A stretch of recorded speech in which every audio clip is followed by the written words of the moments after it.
Hello বন্ধুরা, তো দেখো আজকে আবার একটা রেসিপি নিয়ে চলে এসেছি। আজকে একটু পাস্তা বানাবো।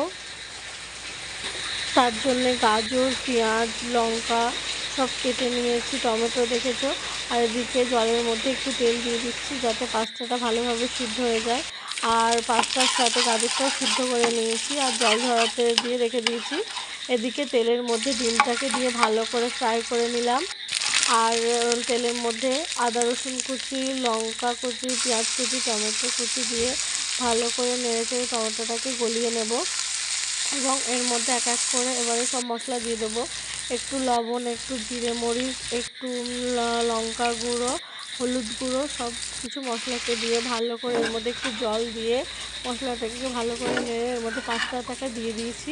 এবারে পাস্তার সাথে মশলাটা ভালো করে মাখিয়ে নেবো যাতে পাস্তার মধ্যে সব মশলার ফ্লেভারগুলো যায়।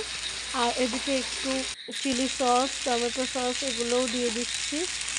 তো এগুলো দিয়ে ভালো করে নেড়ে চেড়ে আবারও একটু আগে থেকে ভেজে রাখা ডিমগুলো এর সাথে মিশিয়ে দিলাম। এবারে ভালো করে নেড়ে চেড়ে নিলেই রেডি হয়ে যাবে পাস্তা। তো দেখো আমার পাস্তা রেডি হয়ে গেছে। এর উপরে একটু সস ছড়িয়ে দিয়েছি। তো পাস্তাটা খেতে কেমন লাগে একটু দেখি। তো আমি তো দেখলাম, এবার দেখো মেয়ে খেয়ে কী বলছে।